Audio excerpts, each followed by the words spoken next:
If you are earning good money but still scrambling at tax time, this is probably why. And it's not your income, it's not your tax strategy, it is 1,000% your bookkeeping. Trust me, sloppy books quietly bleed cash from your business, missed deductions, bad decisions, surprise tax bills, surprise vendor bills, whatever it is. And the worst part, you usually don't see the damage until it's too late. And so let me show you what poor bookkeeping really costs and how to fix it before it's going to cost you more money. As you can tell, I'm very passionate about this. My name is Matt Bontrager, and I've been a CPA for 10 years. And I'm the owner and founder of TrueBooks, which is a CPA firm here in Las Vegas, but we help clients nationally. And we specialize in tax planning and bookkeeping, helping real estate investors specifically and entrepreneurs pay less in taxes by keeping more of the cash that they earn through lower tax bills, right? It's one of the easiest ways to earn more money and save more is paying less in taxes. I'm going to give you a story where I had a client call me in a panic before tax season, and this happens more than I'd like it to. He'd run all of his business expenses through a personal credit card. He hadn't reconciled it in months, and now he's looking like a hot mess, and he's not alone. And this is one of the most common things that I see, especially coming into tax season, especially with entrepreneurs in growth mode. They're moving so fast, they don't pay attention to the other things in their business. And so here's the truth. Most people think bookkeeping is just data entry, but a bad bookkeeper, they lead to bad strategy, wrong numbers, and costly mistakes. This isn't just an administrative task. It is your financial infrastructure is how you need to look at this. And so let's break down the cost of not keeping clean books. Here is what bad bookkeeping is really going to cost you. First, wrong taxes. When your records are messy and you miss deductions, this means that you are going to overpay on your taxes. Or worse, you underpay, which is more risk, and the IRS comes back with penalties and interest. Neither is good. Both are very preventable. Two is going to be cash flow confusion. You think that you've got $50K in the bank, but you forgot that next month's payroll is in there too. And so without accurate books, you can't trust what your cash balances are, which means you are guessing when it's time to invest or hire. You don't really know the answers or what really position you're sitting in. Three, risky decisions. Your P&L isn't updated, your expenses are miscategorized, and your profit margins are wrong. And so you are making decisions with this poor data.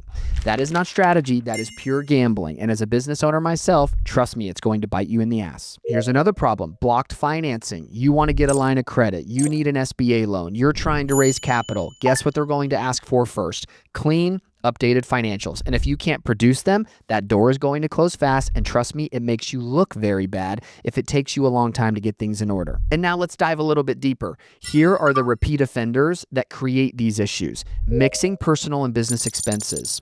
Swipe your personal card for business or vice versa. Now your bookkeeper's playing detective and they're literally doing double the work and you're losing out on audit protection in the process because it's not going to look good to the IRS. Bad DIY software setup. QuickBooks and Xero aren't plug and play. And if your chart of accounts and the setup behind it is bloated and misaligned, your numbers will always be off and you're not even going to enjoy looking at them because it's going to be confusing. Letting months go by without reconciling. If you're not closing your books monthly, they are not financials. They are fiction because reconciling isn't a once-a-year thing. You need to know where you stand now, not 12 months ago. And reconciling is going to help you mitigate all these little errors that can pop up and isolate them to a specific time to where you'll be able to find them fast too. You're not going to waste a lot of money on your bookkeeper tracking down things that happened 4 months ago. And this one always gets me, using too many categories. You don't need 35 expense categories. You need to simplify it. The more noise you create, the easier it is to miss what actually matters in that moment. Each of these issues on their own might seem pretty small, but let me tell you, stacked together, which is usually the case,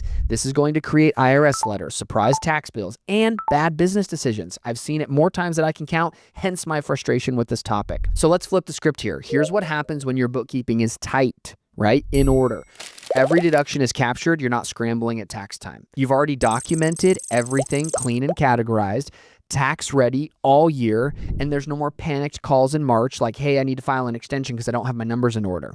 Your books are always up to date. Your CPA can plan proactively for you instead of reactively, which is the most important part. And you're making confident decisions when it comes to hiring, launching a new offer, buying equipment, and you've got real numbers to back up the information that you're using to make these decisions. And you're audit protected so that if the IRS comes knocking, you've got a paper trail that lines up and will stand up against audit. Clean books are not just for tax time, they are how you run a real business and a respectable business. And the financial difference is massive. I've seen clients save over $5K a year just by properly tracking their vehicle expenses. And I'm talking not $5K in deductions, $5K in cold hard tax savings. So let's be honest with ourselves here. You didn't start a business to manage your books, because the return on hassle of doing that yourself, if you're not an accountant, is not worth it. And so here's why a professional bookkeeper pays off. Time savings. A good bookkeeper is going to handle in hours what might take you a few days. Also, accuracy and insights. They live in accounting software. They spot issues and optimize setups before business owners will ever recognize that there's a problem. That is what you are paying them for, the clarity and peace of mind. And remember the consistency. Your books get closed every single month, and now you're not flying blind. You have better tax strategy, because remember, clean books equals better tax planning. You cannot use advanced strategies with a shaky foundation, and you cannot tax plan without good accounting, period. Hiring somebody is step one, but how do you know that they're doing it right? I feel you there. Look at your balance sheet. Are your cash, your accounts receivable, your accounts payable accurate? Does it feel good with the gut check of you, the business owner? Review your P&L. Do the revenue expenses match what actually happened and what you have in your brain as to how the month went? Drill into the categories. Look at the transactions. Were they categorized correctly? This is where over the first 30, 60, 90 days, you will grow a close relationship with your bookkeeper, because you'll be able to tell if things are accurately reflected on your financial statements, because you as the owner have a good pulse as to what's happening in your own business. Because remember, even if you hire a pro, this is still your business. You do not need to be the accountant, but you do need to understand the numbers. That onus is on you as the owner. All right, so let's recap here. What's most important? Here is the bottom line when it comes to your accounting. Bad books cost you in taxes, time, and opportunity. Clean books help you make smarter decisions and keep more of what you earn. A pro bookkeeper is not a cost. It is a multiplier to your business. And entrepreneurs I work with who win long term, they don't wait for tax season. They invest in their systems and stay ready and up to date all year. They are not behind. And if you are ready to clean up your books and build a real tax strategy, click the link below. We here at TrueBooks would love to help you get your numbers in order and get a tax strategy in place. And obviously, if you found this video helpful, it would mean the world to me if you could like and subscribe. And of course, comment if you want me to talk about anything else in the next video. And I look forward to seeing you on the next one.